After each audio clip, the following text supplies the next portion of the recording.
I am Brooke Wilson, 27 years old now, but 10 years ago, I stood shivering on our porch with one suitcase.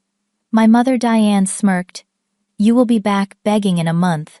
My father George slammed the door in my face. I swore I would never return. Now I stare at my phone showing 30 missed calls from them.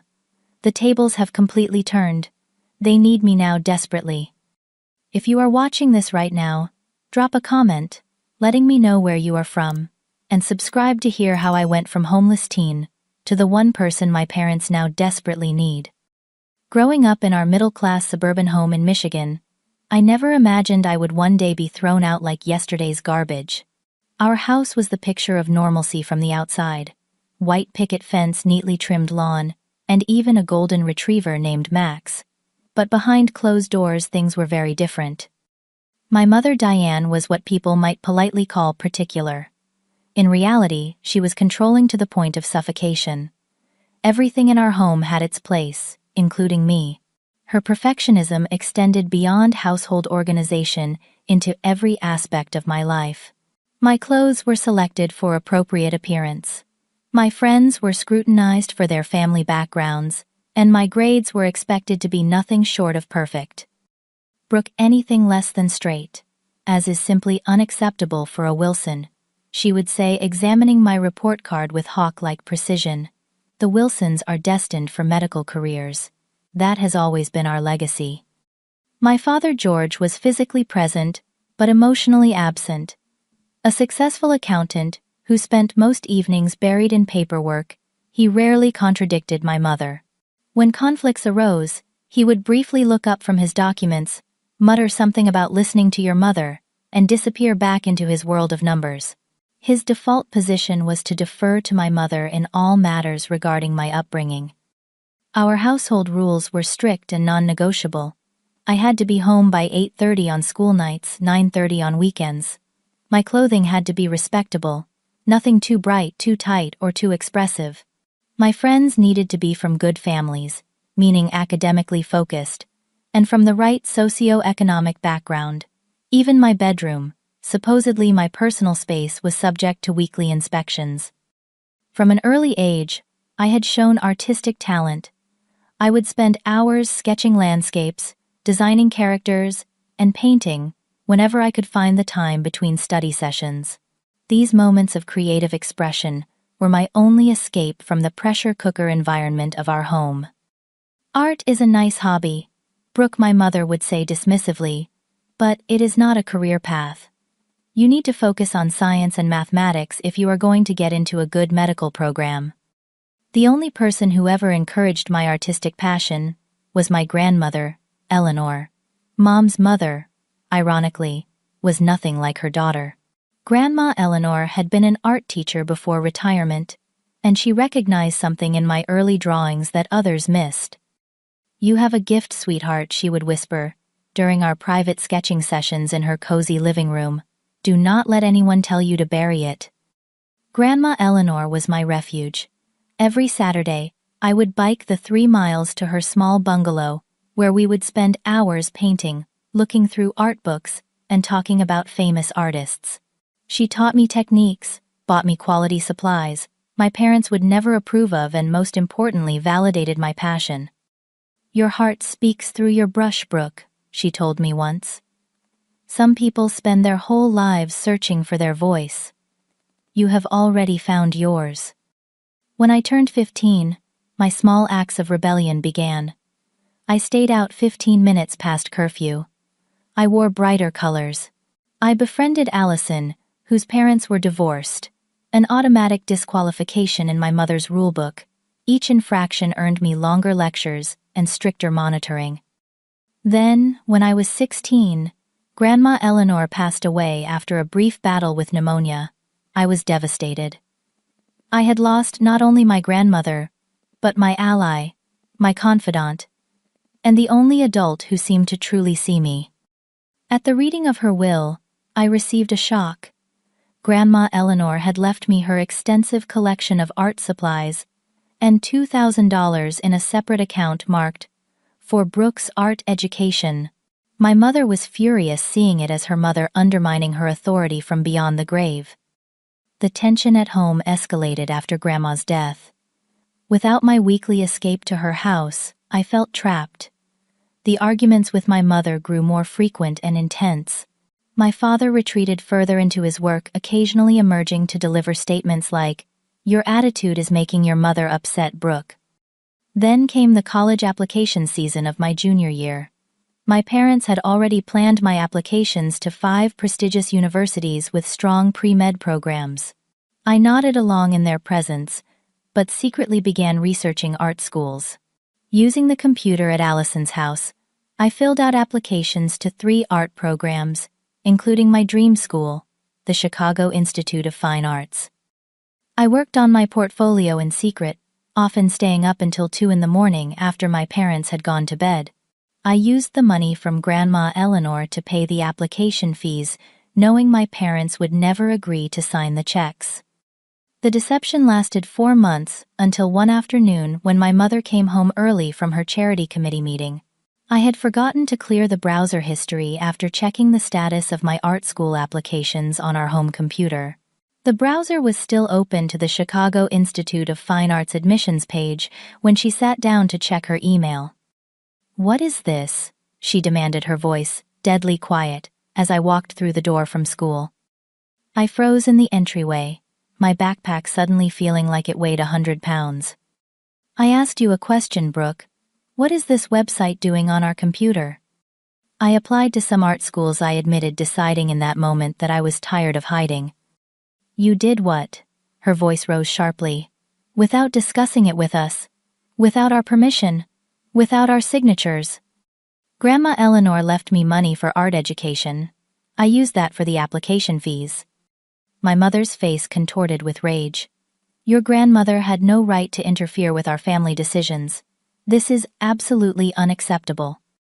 That night began a new chapter of escalating arguments about my future. Each evening devolved into shouting matches about my throwing away my potential and disrespecting family traditions. My father unusually began to take a more active role in these arguments, emphasizing the financial security of medicine versus the starvation wages of an artist. "We have invested 17 years in giving you every advantage," my mother would say. "We will not stand by and watch you throw it all away on a childish fantasy." I held firm, emboldened by Grandma Eleanor's posthumous support and the small taste of independence I had experienced through the secret application process. Little did I know that these arguments were merely the prelude to the night that would change everything. The morning of April 15th started like any other Tuesday. I got up, went to school, sat through my classes, thinking about the art assignment I would work on later. I had no idea that by nightfall, I would be homeless. That afternoon, I received an email that changed everything. The Chicago Institute of Fine Arts had not only accepted me but offered a partial scholarship based on my portfolio. I was ecstatic, reading the email 10 times. In the school library, tears of joy streaming down my face. Allison hugged me tightly when I showed her. "You did it, Brooke. This is amazing," she squealed. For a brief, naive moment, I thought that perhaps this external validation, this proof that my art had real value, might change my parents' minds. I decided to tell them that night, to lay all my cards on the table and hope they could see how important this was to me. Dinner that evening was typical. My mother's perfectly prepared pot roast, my father's distracted presence, and stilted conversation about appropriate topics, like the neighbors' landscaping choices, and my father's golf game. I waited until we had finished eating before taking a deep breath. "I need to tell you both something important." I began, my voice shakier than I wanted it to be. "I applied to the Chicago Institute of Fine Arts, and I found out today that I got accepted. They even offered me a scholarship." The silence that followed was deafening. My mother slowly placed her fork down on her plate, the small clink sounding unnaturally loud in the quiet room. My father actually looked up from his phone, his attention fully on me, for perhaps the first time in years. "You applied without our knowledge?" my father asked, his tone unnervingly calm. "Yes. I used Grandma's money for the application fees." "And you were planning to attend this art school?" My mother pronounced art school like it was a particularly disgusting disease. Yes, it is what I want. It is what I am good at. The scholarship shows that they think I have real talent. My mother's face hardened. This is absolutely out of the question. We have already discussed your attendance at State University's pre-med program. The deposit is paid. Your future is set. That is your future for me, not mine, I said, surprising myself with my steadiness. You are 17 years old, my father interjected. You do not get to make these kinds of decisions independently. I will be 18 in 3 months, I countered, and then I can decide for myself. My mother stood up her chair, scraping loudly against the hardwood floor. As long as you live under this roof, you will abide by our rules and our plans for your education. Then maybe I should not live under this roof anymore, I said the words, tumbling out before I could stop them. What followed was the most explosive argument we had ever had. My mother screamed about ingratitude and family obligation. My father, usually so disengaged, thundered about financial realities and practical considerations. Do you have any idea how competitive the art world is? He demanded. Do you think your little drawings will pay the bills? Will your paintings cover health insurance, retirement, a mortgage? Thousands of talented artists are waiting tables right now, my mother added.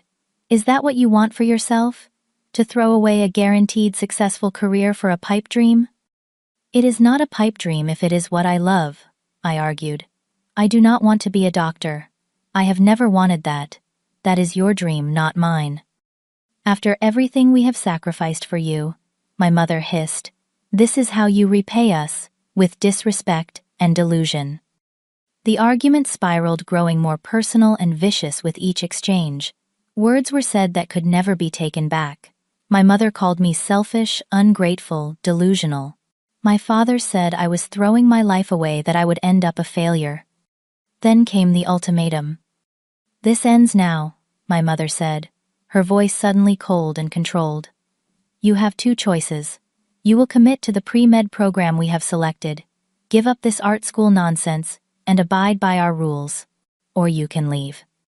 I stared at her, not quite believing what I was hearing. Leave? What do you mean? If you are adult enough to make these decisions, against our wishes, you are adult enough to live with the consequences, my father said. If you choose this art path, you choose to do it without our support, financial or otherwise. I looked between them, searching for any sign of bluffing. There was none. You would kick me out, your own daughter.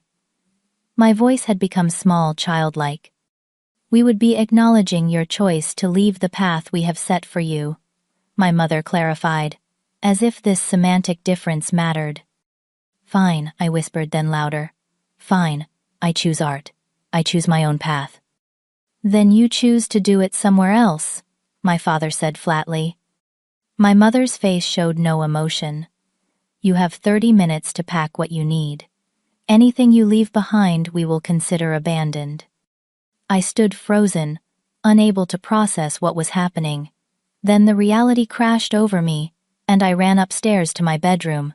With shaking hands, I pulled my largest suitcase from the closet and began throwing in essentials, clothes, toiletries, my sketchbooks, and the special art supplies from Grandma Eleanor. I grabbed my laptop phone charger and the framed photo of me and Grandma. As I packed frantically, tears streaming down my face, I could hear my parents talking in low voices downstairs. Not once did either of them come up to check on me, to see if I was okay, to try to work out a compromise. 28 minutes later, I dragged my suitcase downstairs. My parents stood in the foyer, my mother's arms crossed, my father checking his watch. I need to get my money from the bank tomorrow, I said, trying to sound practical, despite my tear-stained face. Your regular account is your money, my father acknowledged, but your college fund remains under our control until you pursue an approved degree. I nodded numbly, not having the energy to argue further. I had about $800 in my personal account, savings from birthday money and odd jobs. That plus Grandma Eleanor's $2,000 would have to sustain me. I walked to the door, half expecting, hoping, that one of them would stop me, would say this had gone too far, that we could talk more tomorrow. Neither moved. As I stepped onto the porch, my mother's parting words cut deep. "You will be back begging in a month," she said with a cold smirk. "Real life is not as romantic as your drawings make it seem." My father simply shook his head in disappointment and closed the door firmly behind me. The sound of the lock turning felt like a physical blow. I stood there in the chilly April evening, suitcase in hand, utterly alone. The reality of my situation began to sink in. I was 17 years old with limited funds, no housing, no job, and 3 months left of high school. Tears mixed with the light drizzle that had begun to fall, but beneath the fear and shock, a spark of determination flickered. I would not give them the satisfaction of seeing me fail. With cold fingers, I pulled out my phone and called Allison. "Can I stay at your place tonight?" I asked, my voice breaking. My parents kicked me out. "Oh my God, Brooke. Of course. Come right over," she responded without hesitation. As I began the 12-block walk to Allison's house, dragging my suitcase behind me, I made a silent promise to myself I would never go back begging. No matter how hard things got, I would find a way to survive and pursue my dreams. They had closed their door on me, and I would close my heart to them in return. The first week at Allison's house passed in a blur. Her parents were shocked when I arrived on their doorstep with my suitcase and explained what had happened. They immediately set me up on their living room couch and assured me I could stay while I sorted things out. I could tell they expected this to be temporary, that surely my parents would come to their senses in a day or two. They did not. Mrs. Parker, Allison's mom, called my parents the next morning. From the kitchen, I could hear her voice rising in disbelief. "She is 17, Diane, still in high school. No, I understand having disagreements, but, well, yes, we can keep her for now, but..." Hello, she hung up, looking stunned. They hung up on me. I was not surprised, but the Parkers were. They had known my parents for years through school functions and neighborhood events. They had never seen the private face of my family dynamics. "You can stay as long as you need," Mr. Parker assured me, though I could see the concern in his eyes. Their apartment had only 2 bedrooms, one for them and one for Allison. The living room couch was not a long-term solution. That first week, I focused on practical matters. I went to the bank and withdrew my $823.17. I contacted the executor of Grandma Eleanor's will to access the $2,000 she had left me. I continued going to school, keeping my head down, and trying to avoid gossip, though word inevitably spread that something had happened in the Wilson household. In the evenings, I searched for jobs online using the Parkers' computer. I had no work experience beyond babysitting. Every entry-level position seemed to want previous experience, the eternal catch, 22 of job hunting. I applied anyway, to fast food restaurants, retail stores, coffee shops, anywhere that might hire a high school student. By the end of the first week, the weight of my situation was becoming clear. My savings would not last long. The Parkers were kind, but clearly strained by having an extra person in their small apartment. I needed income, and more permanent housing fast. The second week brought my first break. The Green Bean, a local coffee shop, called me for an interview. The manager, a 30-something woman named Lily with bright red hair and multiple ear piercings, took one look at my situation and gave me a chance. 20 hours a week to start, minimum wage plus tips. "We will work around your school schedule," she said, sliding the paperwork across the counter. I nearly cried with relief. It was not much, but it was something. With a job secured, I had to address the housing situation. As kind as the Parkers were, I could see the strain my presence was putting on them. Their apartment was small, and having someone sleeping in the common area meant no privacy for anyone. "My cousin Taylor has a finished basement. She rents out sometimes," Allison suggested at the end of my second week of homelessness. "It is not fancy, but it is cheap. Like $300 a month cheap." The basement room was indeed not fancy. A single mattress on the floor, a small dresser, a lamp, and a mini fridge. The bathroom was shared with the main house. But it was private, and at $300 a month, it was within my new budget if I was careful. I moved in immediately, thanking the Parkers profusely for their help. My new daily routine quickly established itself. Wake up at 5 a.m. Shower. Before Taylor and her roommates needed the bathroom work. The morning shift at Green Bean from 6 to 10, go to school from 10:30 to 3:30. Return to Green Bean for the closing shift from 4 to 8, then home to do homework until I collapsed from exhaustion. The physical and emotional toll was immense. One particularly difficult day during my third week of homelessness, I found myself having a breakdown in the public bathroom at school. I sat in the stall, trying to muffle my sobs, overwhelmed by exhaustion and the unfairness of it all. I was 17. I should have been worrying about prom and final exams, not whether I could afford both dinner and laundry in the same week. It was in that bathroom that I first truly grieved, for my lost childhood home, for parents who had chosen their vision of my future over my actual presence in their lives, for the normal teenage experiences I was missing. I allowed myself 20 minutes of tears before splashing cold water on my face and returning to class, my mask of composure back in place. The Green Bean became more than just a workplace. It became a lifeline, not only for the income but for the structure and community it provided. Lily became something of a mentor, showing me the ropes, not just of coffee making, but of adult independence. You need to open your own bank account without your parents on it, she advised one slow afternoon, and start building credit as soon as you turn 18. Trust me, it matters later. The regular customers also became a source of stability. There was the morning crowd of business people who learned my name and tipped well. There were the afternoon students who sometimes shared notes from classes I had to miss. And there was Patricia, an elderly woman who came in every day at 2 p.m. for her single cup of Earl Grey tea. Patricia noticed things. She noticed when I looked particularly tired, or when I wore the same clothes 2 days in a row because I had not had time to do laundry. She noticed when I skipped lunch to save money. You remind me of myself at your age, she told me one day, in my 4th week of homelessness, stubborn and independent to a fault. We began talking regularly during her tea time, and I found myself sharing bits of my story. She listened without judgment, occasionally offering practical advice, but never platitudes about family reconciliation. Then, as my first month of independence was coming to a close, the month my mother had predicted would break me, Patricia made an unexpected offer. My house is too big for just me since my husband passed, she said matter-of-factly. I have a spare room gathering dust. You could stay there, help with some chores, keep an old woman company, and look after my cat when I visit my sister.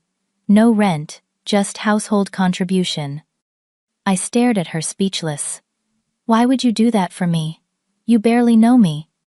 Patricia smiled, the wrinkles around her eyes deepening. I know enough. Sometimes people need a bridge to get from one part of life to another. Consider me your bridge. That evening I moved my few possessions from Taylor's basement to Patricia's spare room. A real bedroom with a real bed, a desk and a window that caught the morning light perfectly for sketching. As I unpacked my suitcase for the second time that month, I realized something profound. I had made it through the first month without crawling back to my parents. In the quiet of my new room, I allowed myself a small private celebration. I had survived. I was still in school. I had a job. I had found housing. I had made it through the month my mother said would break me. I was going to be okay. Living with Patricia changed everything. Unlike Taylor's basement, which had been merely a place to sleep, Patricia's home became a genuine sanctuary. The house was a charming old Victorian with creaky floors and character, located just a mile from the Green Bean and 2 miles from my high school. My room had built-in bookshelves, a comfortable twin bed with a handmade quilt, and most importantly, a sturdy desk, positioned perfectly beneath the window, where the natural light was ideal for drawing. This used to be my daughter's room, Patricia explained, as she helped me settle in. She lives in Arizona now with her family. She would be pleased to know it is being used by another young woman with ambition. Patricia, I soon learned, had been an English professor before retirement. Her house was filled with books on every subject imaginable, and she had a studio space in the converted garage where she did pottery. She understood the creative drive in a way my parents never had. Our arrangement quickly fell into a comfortable pattern. I continued working at the Green Bean and attending school. In exchange for room and board, I helped with household chores, grocery shopping, and tending to Aristotle Patricia's imperious orange tabby cat. On Thursdays, when Patricia had her standing mahjong game with friends, I cooked dinner for us both. "You need to focus on finishing high school strongly," Patricia insisted when I offered to pay rent. "Save your money for college and your future. That is the best way to repay any kindness." With stable housing secured, I could finally think beyond day-to-day survival. The first priority was completing my senior year and obtaining my diploma. Though my parents had kicked me out, they had not withdrawn me from school, likely to avoid questions from authorities about a minor no longer living at home. My counselor, Mrs. Caldwell, called me into her office in early May, about 6 weeks after I had left home. "Your teachers have noticed some changes, Brooke," she said carefully. "Absences, late assignments, falling asleep in class. Is everything all right at home?" I hesitated, then decided on honesty. I do not live at home anymore. My parents and I had a fundamental disagreement about my future. I am working nearly full-time while finishing school. To my surprise, Mrs. Caldwell did not seem shocked.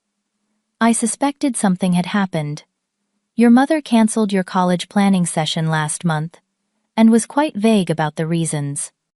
I explained the situation, the art school acceptance, my parents' ultimatum, and my current living arrangements.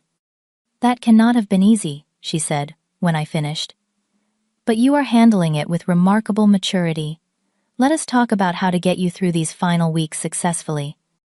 Mrs. Caldwell became an unexpected ally. She helped arrange a modified schedule for my remaining classes, and spoke with my teachers about flexibility for assignments.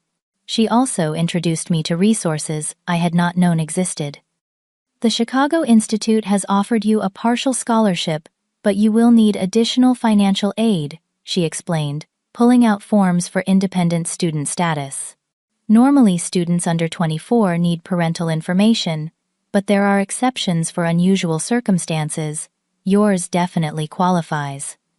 With her guidance, I navigated the complex world of FAFSA forms, independent student documentation, and additional scholarship applications. She even helped me apply for a special completion grant from the school district's Foundation for Students Facing Hardship. By the time graduation approached in June, I had secured enough financial aid to make the Chicago Institute affordable when combined with my savings and part-time work. I would need to continue working throughout college, but it was doable. No one from my family attended my graduation ceremony. Patricia came cheering loudly when my name was called. Lily closed the Green Bean early so she and the other employees could attend. Allison and her parents were there too, proudly taking photos as if I were their own daughter. As I stood in my cap and gown, diploma in hand, I felt a complex mix of emotions, pride in my accomplishment, gratitude for my new support system, and a hollow ache for the family members whose empty seats signified a painful absence. That summer, I increased my hours at the Green Bean to full-time and picked up weekend work selling my artwork at the local farmers market. Patricia had helped me create a display system for my drawings and watercolors, and to my surprise, people actually bought them, not enough to live on, but enough to add to my college fund and validate my artistic aspirations. "You have a distinct style," an older gentleman told me after purchasing a landscape. "Very evocative. Keep developing it." Each small success strengthened my resolve. Each painting sold was a tiny vindication of the choice I had made. In August, I received an unexpected call from Mrs. Caldwell. "Brooke, I have been speaking with the admissions office at the Chicago Institute," she began. "They have a special situation with another scholarship that had been allocated, but the recipient chose another school. They asked if I knew of any talented students with financial need who might be eligible. My heart raced as she continued explaining. This additional scholarship would cover most of my remaining tuition gap if I could submit an expanded portfolio within the week. I spent the next 5 days in a creative frenzy, selecting my best existing work and creating several new pieces specifically for the application. 2 weeks later, the official letter arrived confirming the additional scholarship. I would still need to work part-time and take out a small loan, but college was now a financial reality rather than just a dream. Patricia celebrated the news by taking me to a proper art supply store, not the craft section of the department store, but a professional shop where serious artists purchased their materials. She bought me my first set of professional-grade paints, brushes, and canvases as an early graduation present. Every artist needs proper tools, she said, simply when I protested the expense. As summer wound down and my departure for Chicago approached, I established the foundations for my new independent life. I opened a separate bank account with no parental access. I learned basic budgeting from Patricia, who had lived through lean times herself. I mastered simple economical cooking and basic household repairs. I found a student housing share in Chicago that fit my budget and secured a transfer to a green bean location near campus.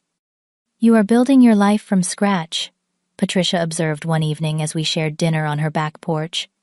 "Most people never have to do that until much later, if ever. It is painful, but powerful." There were difficult moments amidst the progress. My first Christmas away from family was particularly hard, though Patricia included me in her own family gathering the holiday, amplified the reality of my situation. I found myself remembering childhood traditions, decorating the tree with my mother, my father's annual reading of The Night Before Christmas, and feeling their absence acutely. Yet even in those moments of grief, I was creating new traditions and connections. Allison came home from her first semester at State University, and we spent a day baking cookies in Patricia's kitchen, flour fights included.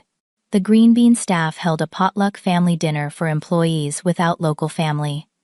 Lily gave me a set of professional sketchbooks, with a note that read, "For the next Frida Kahlo." These people, Patricia, Allison, Lily, Mrs. Caldwell, became my chosen family. They supported my dreams rather than attempting to reshape them. They offered guidance without control, advice without ultimatums. Through them I learned that family could be created as well as born into. By the time I packed my belongings into Patricia's car for the drive to Chicago in late August, I had not spoken to my parents in 4 months. I had sent them a brief email with my new contact information, feeling it was the responsible thing to do, but had received no response. I told myself I had made peace with their absence in my life, though the twinge in my heart when I thought of them suggested otherwise. As Patricia and I pulled away from the house that had become my true home, I looked back one last time. "Are you ready?" Patricia asked, understanding the weight of the moment. "Yes," I said, turning to face forward. "I am ready for whatever comes next." My first day at the Chicago Institute of Fine Arts was overwhelming in the best possible way. The campus vibrated with creative energy, students sketching in courtyards, art installations in unexpected corners, the smell of oil paints and clay drifting from open studio doors. For the first time in my life, I was surrounded by people who spoke my language, who understood the compulsion to create. "This is where I belong," I whispered to myself as I found my way to my first class, Introduction to Color Theory. The transition to college life came with significant challenges. While most freshmen worried about homesickness and communal bathrooms, I juggled a full course load with 25 hours a week at the Chicago Green Bean. My student housing situation, a converted attic room in a house shared with 4 other art students, was far from luxurious. The ceiling sloped so dramatically that I could stand upright in only half the space, and winter revealed its poor insulation. Yet these hardships felt different from my initial homeless period.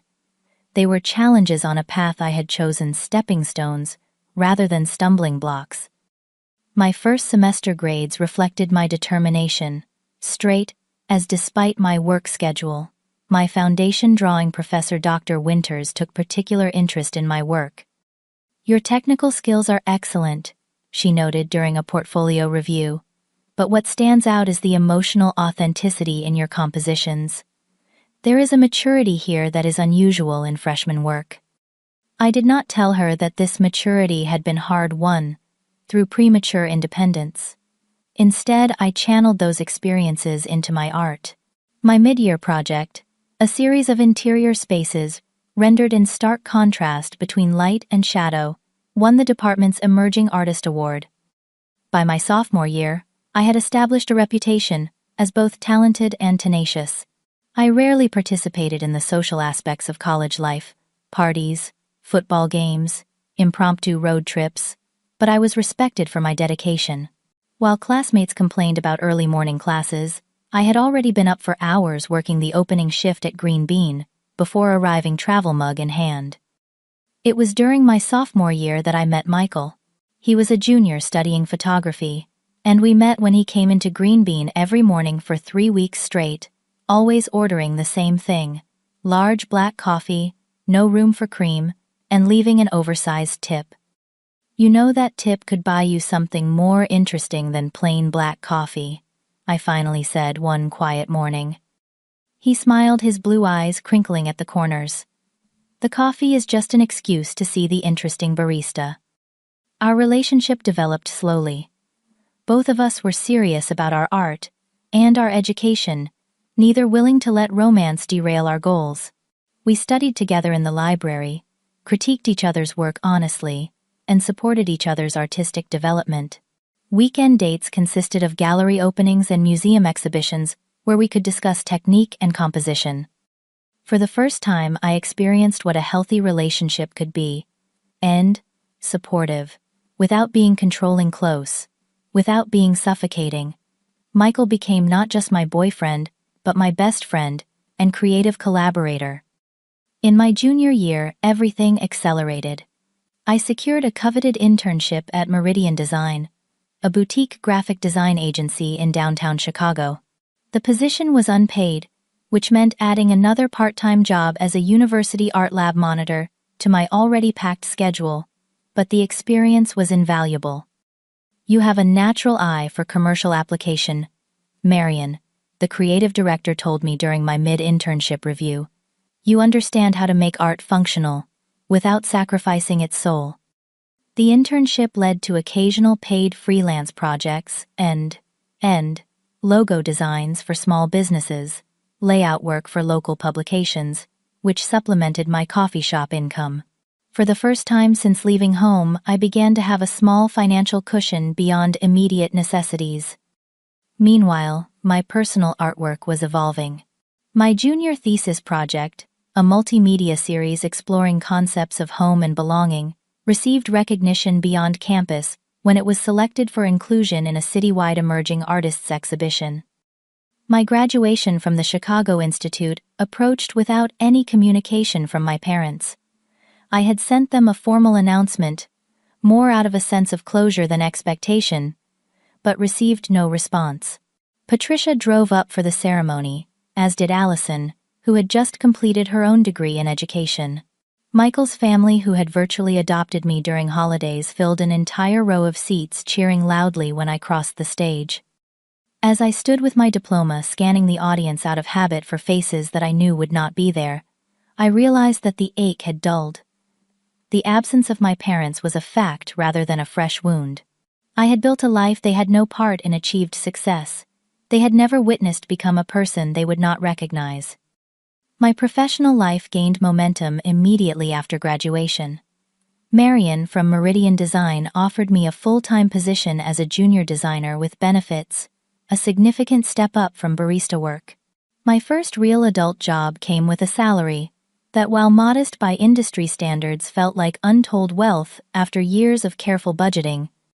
My relationship with Michael evolved as well. Shortly after graduation, he proposed during a weekend trip to Lake Michigan, presenting me with a simple silver band he had designed himself. "I want to build a life with you," he said as waves crashed against the shore. "A life where we both get to pursue our passions and support each other." I said yes without hesitation, feeling for once that my future was expanding rather than contracting. We began planning a small wedding for the following spring, saving for a down payment on a condo, discussing which neighborhood would best suit two working artists. Then came the conversation that changed everything. "Have you thought about inviting your parents to the wedding?" Michael asked one evening as we reviewed potential venues online. The question caught me off guard. Why would I? They are your parents, Brooke. This is a major life event. They chose not to be part of my life, I reminded him. They have made no effort to contact me in 4 years. Have you made any effort to contact them? He countered. This led to a series of increasingly tense discussions about family forgiveness and the future. Michael, who came from a close-knit family with normal, healthy disagreements, could not understand my complete severance from my parents. "You cannot just pretend they do not exist forever," he argued. "What about when we have children? Would you keep your own children from knowing their grandparents?" If those grandparents were toxic. Yes, absolutely, I responded. The wedding planning stalled, as this fundamental difference in our values became apparent. Michael believed in reconciliation and second chances. I had learned the hard way about self-protection and boundaries. Neither of us was wrong exactly, but we were irreconcilably different on this crucial point. 3 months after his proposal, we made the painful decision to end our engagement. We loved each other, but our visions for family life were incompatible. Michael returned to his hometown of Milwaukee after accepting a teaching position there. I threw myself into my work at Meridian, channeling my heartbreak into creativity. 6 months later, an unexpected opportunity arose. One of Meridian's biggest clients, North Star Publishing, was launching a new lifestyle magazine and needed an in-house design team. They were impressed with the work I had done on their corporate materials and offered me a position as senior designer, a significant promotion with a substantial salary increase. The catch: the position was in their main office, located not in Chicago, but in New York. At 25 years old, I faced another pivotal decision: stay in the city that had nurtured my rebirth, where I had friends and community, or take a leap into the unknown for career advancement. After a week of deliberation, I accepted the New York position. Patricia was supportive as always, though sad to have me moving further away.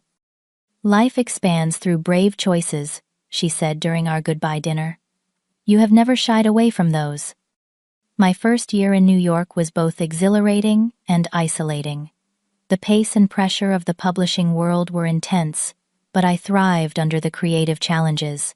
My designs for the magazine's inaugural issues received industry attention, and my salary allowed me to rent a small but private apartment in Brooklyn, the first time I had ever lived completely alone. While building my professional reputation, I also continued my personal artistic practice, renting studio space in a converted warehouse shared by other artists. My work began selling in small galleries, supplementing my design income and building my name in fine art circles. As my confidence and financial stability grew, I made a bold decision to launch my own design studio. At 27, with 6 years of professional experience and an impressive client list, I left North Star to establish Wilson Creative. The first months were terrifying, living on savings, working around the clock to deliver projects, learning the business side of creativity. The gamble paid off. My reputation for distinctive, effective design brought a steady stream of clients. Within a year, I hired my first employee, a recent design school graduate, who reminded me of myself. 6 months later, I added a project manager and a web specialist. Wilson Creative expanded from brand identity into full-service creative development. My financial situation transformed dramatically. I was no longer the homeless teenager, stretching minimum wage, or the struggling student eating ramen for dinner. By 27, I owned my apartment, had a healthy investment portfolio, and could afford luxuries that once seemed unimaginable: international travel, original artwork by artists I admired, custom furniture for my home office. This success brought a profound sense of validation. I had proven my parents wrong in every possible way. I had not only survived, but thrived pursuing the path they had deemed worthless. I had built financial security greater than theirs through my impractical artistic talent. Yet despite this objective success, I still struggled with the emotional legacy of their rejection. I worked with a therapist, Dr. Harrison, to address the abandonment issues that affected my relationships and my workaholic tendencies. Financial success and professional achievement are important, Dr. Harrison noted in one session. But have you allowed yourself to heal the wounded 17-year-old who still lives inside you? This question stayed with me, prompting deeper reflection on what true success and happiness meant. I had proven my worth to the world, but perhaps not yet to myself. As my 28th birthday approached, I felt I had finally achieved a balanced life. My business was thriving, but no longer consumed every waking hour. I had developed close friendships in New York and maintained connections with my chosen family from Michigan and Chicago. I had even begun dating again, nothing serious, but open to possibilities. I had no idea that this carefully constructed peace was about to be disrupted by a name I had not seen in my inbox for nearly a decade, Diane Wilson. The email arrived on an ordinary Tuesday morning as I reviewed design proofs with my team. I did not notice it until hours later, when I was clearing my inbox before heading home. The subject line was simply, "Hello," but the sender name stopped my breath, Diane Wilson. My mother had not contacted me in 10 years. Not when I graduated high school or college. Not when my work was featured in design publications. Not on any birthday or holiday since the night she watched me walk away with one suitcase. With shaking hands, I opened the message. Dear Brooke, I hope this email finds you well. Your father and I have been thinking about you and wondering how your life has unfolded. We have seen your name associated with some impressive design work online. Perhaps too much time has passed, but we would like to reconnect if you are open to it. We have regrets about how things ended between us. Please let us know if you would be willing to talk. Mom. The casual mom signature after 10 years of silence felt jarring, almost offensive. The message itself was brief, vague, and contained no actual apology for mention of regrets, without specifying what they regretted or acknowledging any wrongdoing. I stared at the screen until the words blurred, then closed my laptop without responding. That night I experienced my first panic attack in years. Heart racing, chest tight, unable to catch my breath. I called my therapist, Dr. Harrison, the next morning and scheduled an emergency session. What are you feeling right now about this contact? She asked after I had explained the situation. Angry, confused, suspicious, I replied then after a pause, curious. All valid reactions, she nodded. The question is not whether you should respond, but what boundaries you need, regardless of how you proceed. Over the next 2 sessions we discussed potential approaches. I could ignore the email entirely. I could send a brief acknowledgement without opening the door to further communication. I could respond with questions about their sudden interest in reconnecting. Each option carried emotional risks and benefits. Whatever you decide it should be on your timeline, not theirs, Dr. Harrison emphasized. Their convenience does not take priority over your healing. While I deliberated, I began a quiet investigation. Through social media and connections from my hometown, I pieced together what had happened with my parents over the past decade. My father's accounting firm had faced a lawsuit 3 years ago, something about financial improprieties with a major client. The legal battle had drained their resources and ultimately resulted in the firm's bankruptcy. My mother had been diagnosed with breast cancer the previous year, requiring expensive treatments partially covered by insurance. They had downsized from the family home to a much smaller condo. This context raised an uncomfortable question. Were they reaching out because they genuinely regretted their actions, or because they needed something from me now that their circumstances had changed? 2 weeks after the initial email having not yet responded, I received another. Brooke, I understand your hesitation in responding. We did not part on good terms.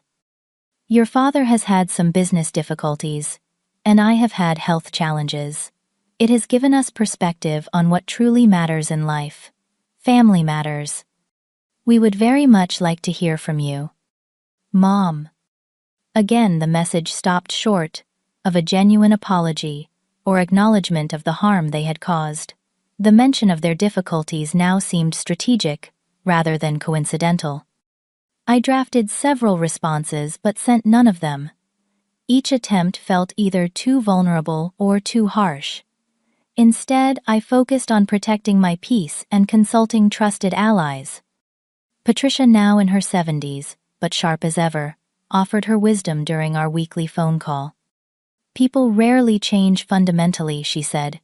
They may change behaviors when circumstances force them to, but their core remains consistent. The question is whether you need anything from this reconnection. Allison, still my closest friend, despite the geographical distance, was more blunt. They kicked you out when you needed them. Now they are reaching out when they might need you. Convenient timing. No. A third email arrived a month after the first. This one, with more urgency.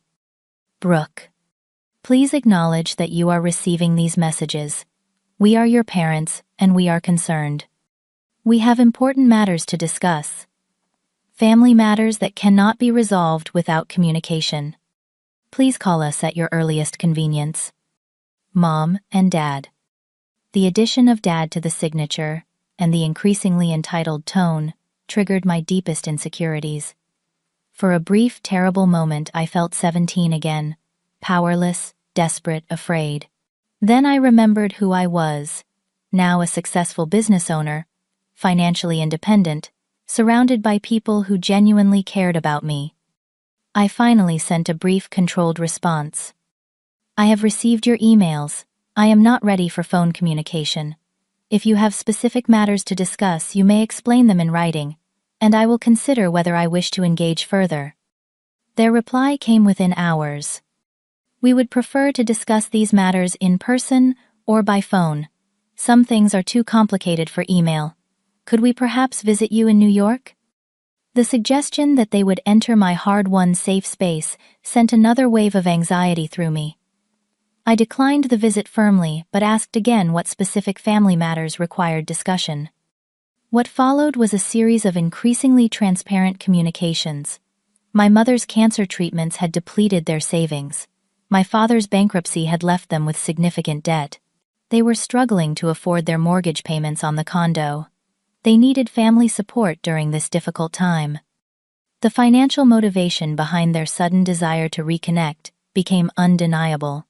Rather than acknowledging this directly, however, they wrapped their requests in emotional manipulation, references to blood ties, parental love, and family obligation.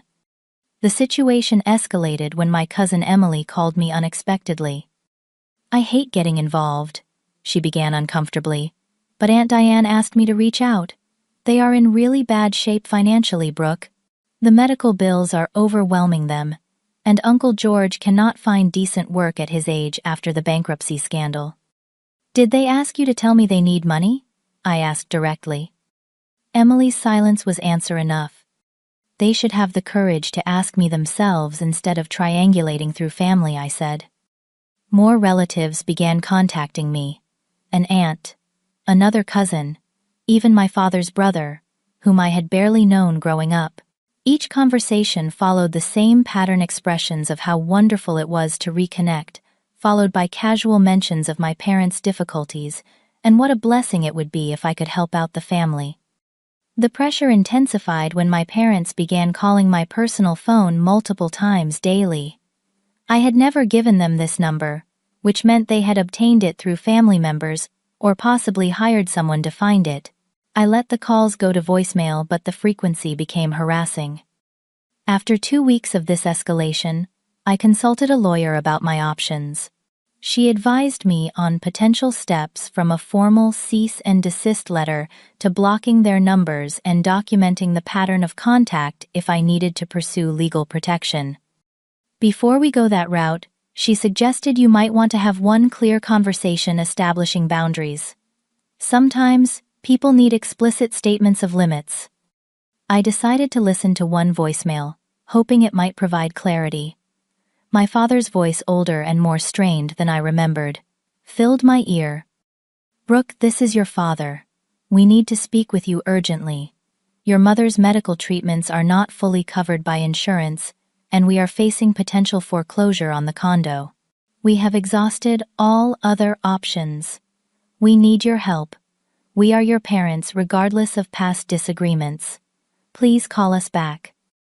Almost immediately after, another voicemail arrived from my mother. "Brooke, please. We know you have become successful. We have seen your company website and the articles about your work. We need your help. We have nowhere else to turn. We are begging you to call us back."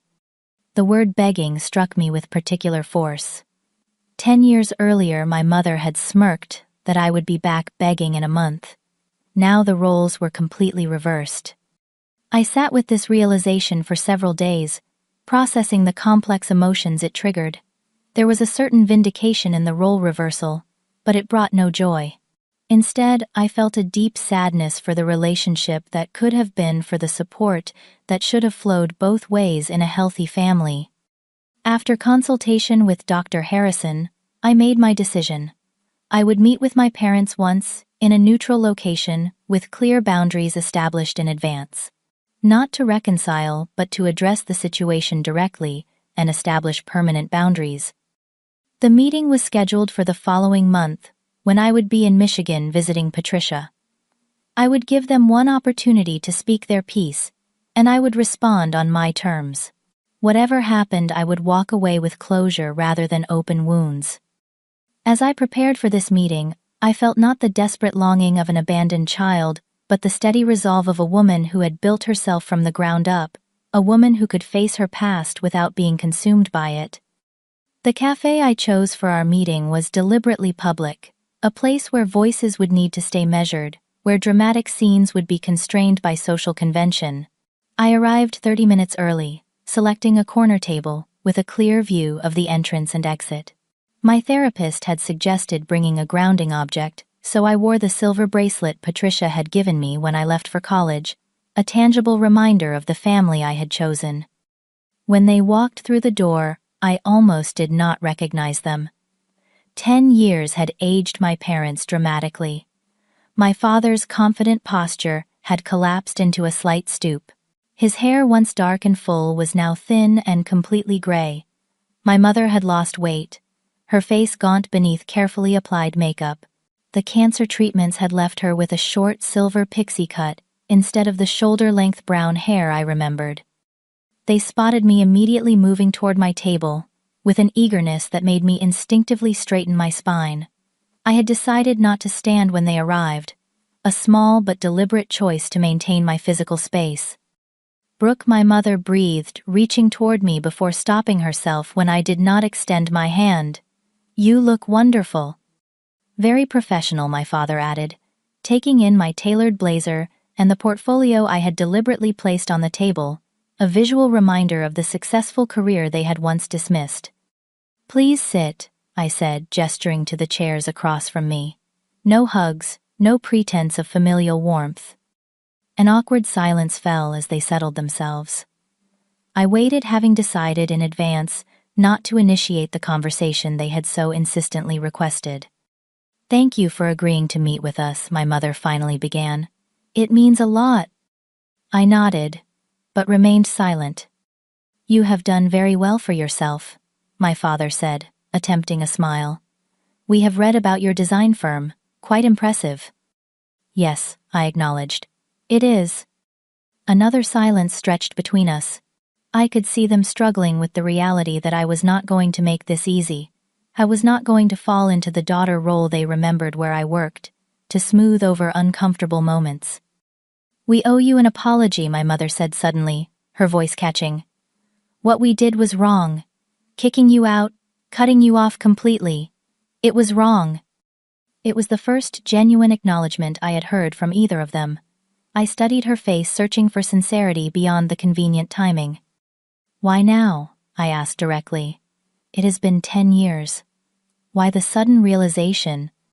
My father shifted uncomfortably. "Life has a way of teaching hard lessons sometimes." "Through bankruptcy and cancer," I stated flatly.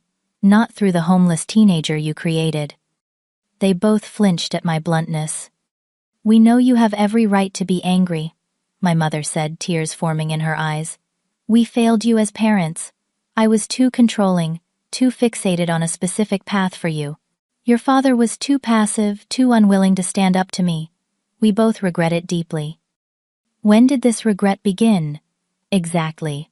I asked. "Was it before or after Dad's legal troubles? Before or after your diagnosis?" "That is not fair," my father protested weakly. "No, it is a legitimate question," I countered. "You made no attempt to contact me for 8 years. Not when I graduated high school or college. Not when I started my career. The timing of your renewed interest in my life coincides precisely with your financial difficulties." My mother dabbed at her eyes with a tissue. "We deserve that. But our regret is real, regardless of when or why it finally broke through our pride." "I know about the medical bills and the foreclosure risk," I said directly. "Cousin Emily told me. And I heard your voicemails. You need money, and you have decided that I am your solution." They exchanged a look, clearly uncomfortable with my directness. "We are in a difficult position," my father admitted. "The legal fees destroyed my business, and your mother's treatments are only partially covered by insurance. We have exhausted our savings and retirement accounts." "And you thought that the daughter you discarded would be your financial safety net," I concluded. "We hope that, despite everything, family still means something," my mother said quietly. "We hoped you might find it in your heart to help us, even if we do not deserve it." I took a deep breath, centering myself before responding. This moment had played out in my mind countless times over the years, though never in this specific context. "Let me be clear about something," I said carefully. "When you kicked me out, I was 17 years old. I had to work multiple jobs while finishing high school. I had to apply for independent student status to get financial aid for college. I lived in a basement and struggled to afford food. Not once during those hardest years did you reach out to see if I was alive, let alone offer help." They both looked down at the table. "I survived and eventually thrived, not because of you, but despite you," I continued. "I built a support system of people who actually care about my well-being, not just what I can do for them." "We know," my father said softly. "We do not deserve your help." "No, you do not," I agreed. "But this isn't about what you deserve. It is about who I choose to be." I opened my portfolio and removed a document I had prepared with my lawyer. "I will help with your medical expenses," I said, sliding the paper across the table. "I will set up a direct payment arrangement with the hospital and insurance company to cover the treatments you need. I will also provide a one-time payment to prevent foreclosure on your condo." Their expressions shifted from shame to shock to cautious hope. However, I continued, before they could speak, "This is not a reconciliation. These are the boundaries. I will not have a personal relationship with you. You will not have my personal contact information. All communication will go through my lawyer. You will not contact other family members to reach me. You will not show up at my home or business. This is a financial arrangement, only not a restoration of family ties." "But Brooke, we had hoped," my mother began. "I am sure you did," I interrupted. "But hopes are not entitlements. You forfeited any right to a relationship with me when you chose your vision of my future over my actual presence in your lives." "Can that never change?" my father asked quietly. "I do not know," I answered honestly. "Perhaps someday. But it would require extensive family therapy, genuine transformation on your part in time, none of which is on the table today." I pushed a business card across the table. "This is my lawyer's contact information. She will handle all arrangements. If you agree to the boundaries I have outlined, sign the document and return it to her office. They stared at the paper, the reality of our transaction sinking in. This was not the tearful reunion they had imagined, not the prodigal daughter scenario where all would be forgiven and forgotten. Why would you help us financially but refuse a relationship? My mother asked, genuine confusion in her voice. Because I can separate practical compassion from emotional self-protection, I explained. I do not want you to lose your home or go without medical care. But I also do not want to expose myself to people who have proven they will abandon me when I do not conform to their expectations. I stood signaling that our meeting was concluding. I have built a good life with people who love me unconditionally, people who supported my dreams instead of demanding I live theirs. That is the family I chose, and they have earned my loyalty in ways you never did. As I gathered my belongings, my mother reached out one last time. We are truly sorry, Brooke, for everything. I paused, allowing myself to really look at her. This woman who had given me life but not the support to live it authentically. I felt a complex mixture of emotions lingering, heard a thread of compassion, but most prominently, a sense of peace with my own boundaries. I believe that you are sorry now, I said finally. But being sorry when you need something from me is not the same as being sorry when I needed something from you.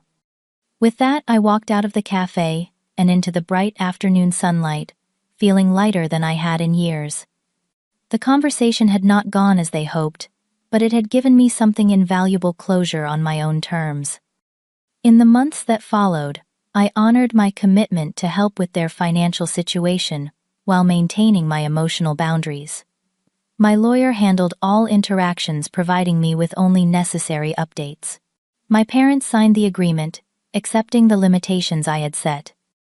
The experience taught me profound lessons about the difference between biological connections and genuine family. Blood relation alone creates no obligation.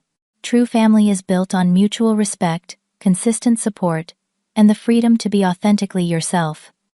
I also learned about the complexity of forgiveness. I did not forgive my parents in the sense of welcoming them back into my life or pretending the abandonment never happened. Instead, I found a different kind of forgiveness, one that allowed me to release the power their rejection had held over me without surrendering my boundaries. Most importantly, I learned that breaking toxic cycles requires courage. By refusing to participate in a superficial reconciliation that served their needs at the expense of my healing, I was protecting not just myself, but any future children I might have, from the same conditional love I had experienced. 10 years after being kicked out with one suitcase and a mother's prediction that I would come crawling back, I stood firmly in my power, successful, on my own terms, guided by my own values. The tables had indeed turned, but my response was not about revenge or satisfaction. It was about integrity, boundaries, and the family I had chosen to create around me.